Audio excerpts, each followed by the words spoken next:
She was the star witness, the one person who could bring the case down. She swore she'd testify. But 2 days before the trial, her house went up in flames. Neighbors heard the screams. Fire crews pulled her body from the rubble. And when detectives sifted through the ashes, they didn't just find charred wood and smoke. They found a message. And suddenly, what looked like a tragic accident looked like something much, much darker. This isn't just the story of a fire.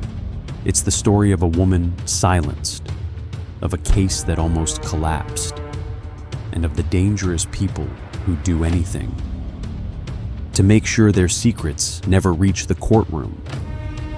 But when the smoke cleared, investigators realized they weren't chasing arson. They were chasing power, and the truth was buried deeper than anyone expected. Subscribe to this channel now. Let's find out how this chilling true crime story ends. Atlanta, Georgia. Summer heat pressing down. At the center of it all, Angela King. She was 37, single mom, worked nights at a diner, but she wasn't just another face in the crowd. Angela had witnessed something big, a drug bust that went sideways, a shooting in a parking lot, and the man she saw pull the trigger wasn't a street hustler. It was Detective Miles Breckman, an officer, someone sworn to protect. Angela came forward. She told investigators everything, and just like that, she became the key witness in a case that could bring down half the precinct. But being a witness, it comes with a price. At first, it was little things. Anonymous calls late at night, her car tires slashed, notes shoved under her door. "Shut your mouth," Angela told the DA. They offered protective custody. She refused. She said she wasn't scared, said she wanted her son to see her stand up. She told her sister, "If I back down, what does that teach him?" But by then, the trial was weeks away, and the threats were getting louder. It happened on a Sunday night, 2 days before Angela was due in court. Neighbors said the explosion shook their windows. Flames swallowed her small brick house within minutes. By the time firefighters arrived, the roof had caved. They pulled her from the bedroom, unrecognizable, gone. Her son was at his aunt's that night, by chance, by luck. But Angela, the one woman who could put Detective Breckman away, was dead. The official report said electrical fire, old wiring, an accident, but investigators didn't buy it, because under the smell of smoke, they found gasoline poured across the living room. This wasn't bad luck. This was deliberate. And then came the biggest red flag. Angela's front door had been chained shut from the outside. She hadn't just died in a fire. She had been locked in it. When fire crews cleared the rubble, they found something Angela had hidden. A shoebox under her bed. Inside, burned papers, partially destroyed. But one line was still legible, written in her handwriting. "If anything happens to me, it was Breckman." The courtroom gasped when it was read. The DA's office froze. Because Angela hadn't just died. She had predicted it. With Angela gone, the case wobbled. The defense pounced. No witness, no case. But the prosecution refused to fold. They introduced her written statement. They introduced her threats. And they told the jury, this wasn't an accident. This was murder. But behind the scenes, whispers grew. Who else was involved? Who had the power to torch a woman's house and walk away untouched? At the funeral, Angela's sister broke down. She said Angela had confided in her, said she'd seen not just Breckman, but others.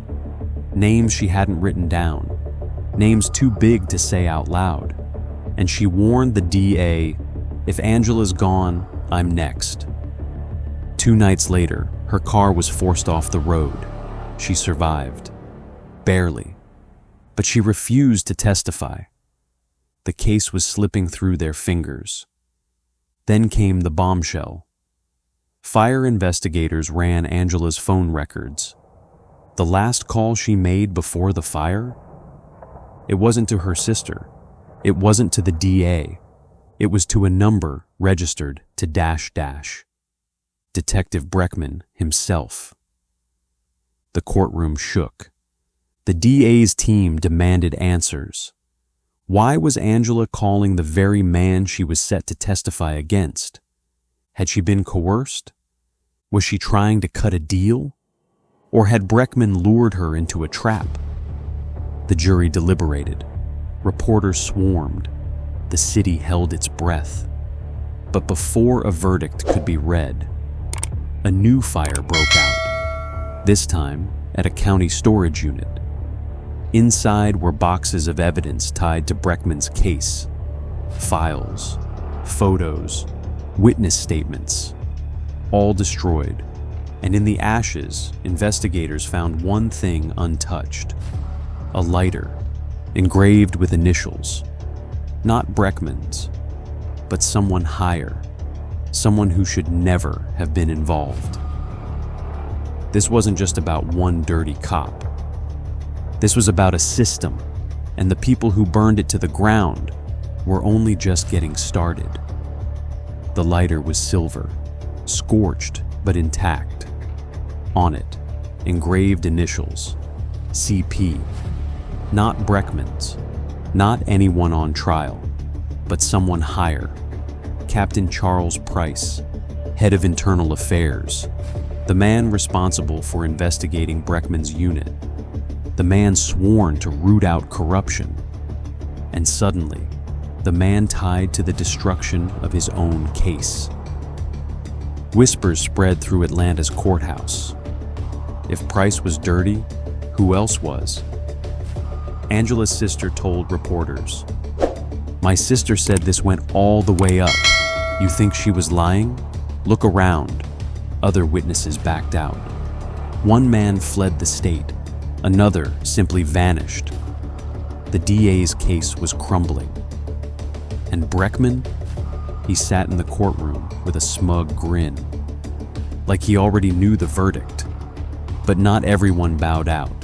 Detective Sharon Brooks, one of the few officers who still believed in the case. She stood up in court and swore under oath. "Angela told me Breckman wasn't acting alone. She said there were at least 3 others, and I believe her." Her testimony gave the jury pause, but it also painted a target on her back. That night, she came home to find her front window shattered and spray painted across her wall in red. "Stop digging." Federal agents stepped in. If local police were compromised, they'd take over. They followed the money. And what they found shook them. Shell companies, fake invoices, millions funneled through city contracts. And at the center, names that shouldn't have been there. Council members, judges, businessmen, and a familiar name scribbled across a transfer slip, Angela King.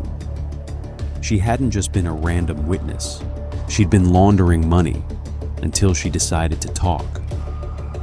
The district attorney faced cameras the next morning. He looked pale, shaken. "We believe Angela King's death was not an accident. It was a targeted killing to silence her. And the fire at the evidence unit was no coincidence."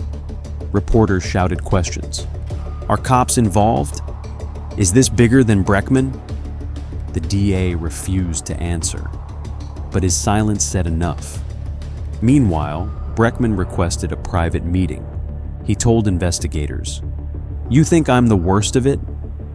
I'm just the fall guy. Angela knew that. She tried to outplay them, and they burned her alive.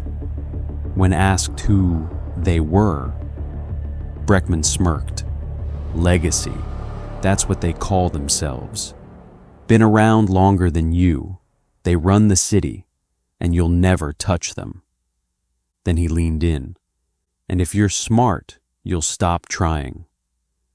Angela's funeral was supposed to be quiet, closed casket, family only, but halfway through, shots rang out in the parking lot.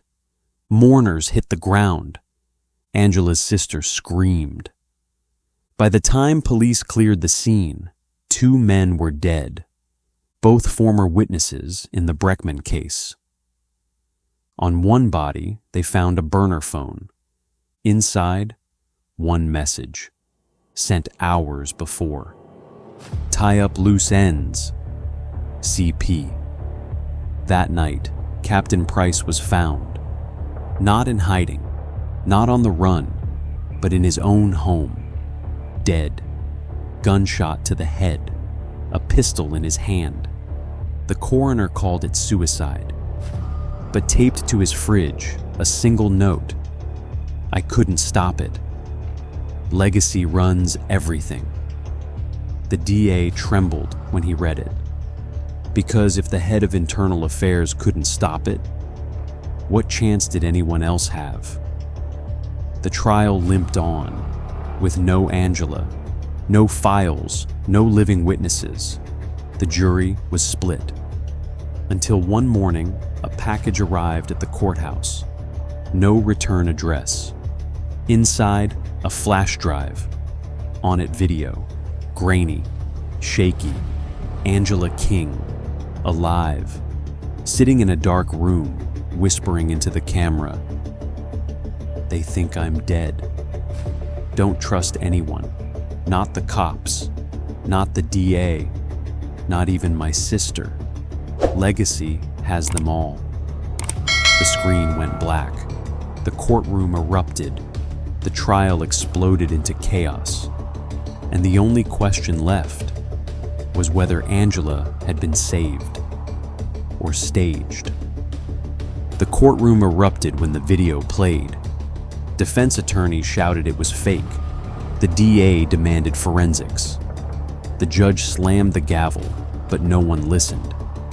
If Angela was alive, then her death was a lie. If she was dead, then someone was staging it. Either way, someone wanted control of the trial. The FBI took over. Every lab in the country analyzed the footage, pixel by pixel, frame by frame. It wasn't CGI. It wasn't old. The metadata stamped the recording at 2 a.m., the night before Angela's funeral. Meaning while mourners wept over her casket, Angela was breathing. Somewhere, Detective Sharon Brooks refused to sit back. She knew Angela, her voice, her mannerisms, the way she whispered in that video. It was real. She pulled her team off the books.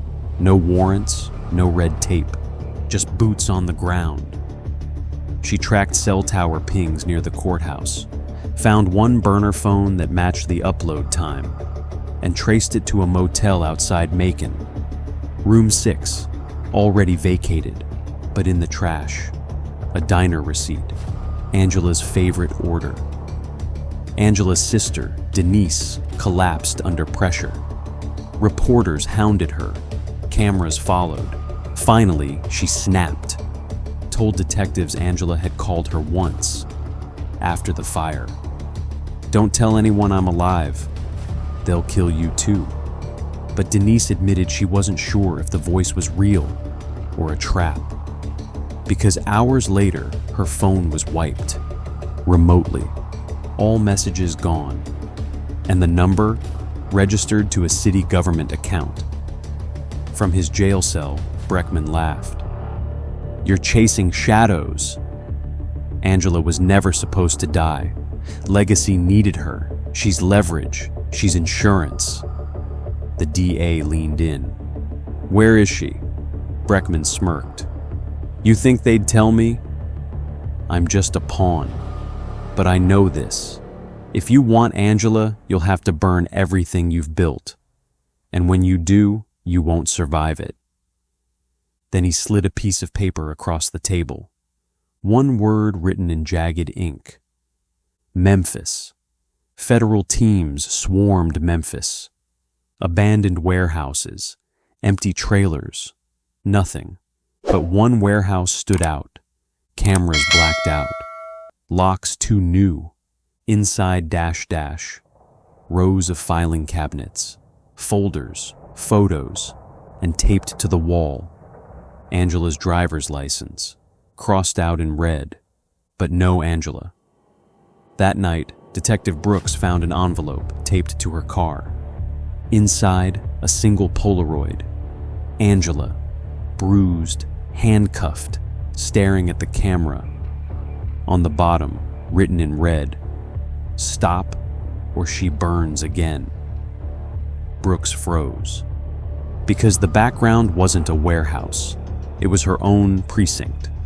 The FBI raided the precinct overnight. They found a hidden room in the basement, unregistered, off the books. Inside, surveillance gear, maps, and photos of every witness in the Breckman case, Angela included. The room was empty. Whoever ran it had vanished. But one locker still had belongings. A badge, wallet. Detective Sharon Brooks picked it up. Her hand shook. It belonged to her partner, the one she trusted most. The next morning, Breckman was found dead in his cell, strangled, no cameras working. On his chest, written in black marker, "Legacy cleans its own." And at the same time, a live video feed hit the FBI servers. Angela, chained to a chair, eyes wide. She whispered into the camera, "They're coming for me tonight. If you want the truth, come now." Room 208, Motel Crescent. Alone. Detective Brooks whispered, "That's my partner's old motel." The room froze. The conspiracy wasn't just outside. It was inside the people she trusted most. The FBI surrounded the Crescent Motel. Cheap neon buzzing overhead. The smell of stale beer and gasoline in the air. Room 208's curtains were drawn. Shadows moved inside. Brooks adjusted her vest. Her pulse thundered. She whispered to her team, "No one fires until we see her." They breached the door. The room was empty. Just a chair, chains dangling, a camera still recording. On the screen, Angela's voice echoed, "You're too late." The motel lights cut out. Engines roared outside. SUVs boxed the agents in. Men in masks poured out, military precision, automatic weapons in hand. Legacy. Gunfire split the night. Agents dove for cover. Brooks fired back, dragging one officer out of the line of fire. And in the chaos, she saw her partner, standing with the masked men, smirking, helmet under his arm. He mouthed two words, "Walk away." The firefight lasted minutes, felt like hours. When it ended, Legacy was gone. So was Angela. But the camera in room 208 was still rolling. And what it captured chilled every agent who watched. Angela dragged into a van, her face bloody, her voice hoarse. "They'll never stop. Not until the last of us is gone." Then a hand covered the lens. In the chaos, one thing was left behind. A file folder, half burned. Brooks grabbed it as the room collapsed. Inside dash. Names, addresses, dates. Every witness tied to police corruption cases in Georgia. everyone marked with red ink, and at the top, underlined 3 times, Angela King, key. But at the bottom, in darker ink, one more note. Next, Sharon Brooks. With Breckman dead, Angela missing, and evidence destroyed, the trial fell apart. The jury deadlocked. The DA withdrew charges. Detective Miles Breckman's legacy vanished in smoke, but the system that protected him, still breathing. Angela's son sat in the gallery, silent, his mother gone, his future stolen, and Sharon Brooks. She stared at the courtroom doors, waiting for Angela to walk through, but she never did. Months later, an envelope arrived at Brooks's desk. No return address, no fingerprints. Inside, a photo. Angela, alive, standing beside her son, smiling. But the background wasn't Atlanta. It was a villa, tropical, somewhere far. On the back of the photo, 4 words: "Legacy takes care of its own." Brooks felt her chest tighten. Had Angela been saved? Or had she been absorbed into the very system she tried to fight? This wasn't about one witness. This wasn't about one cop. This was about a system, and Angela King was just the beginning. Subscribe to this channel now and catch new episodes of chilling true crime stories like this one.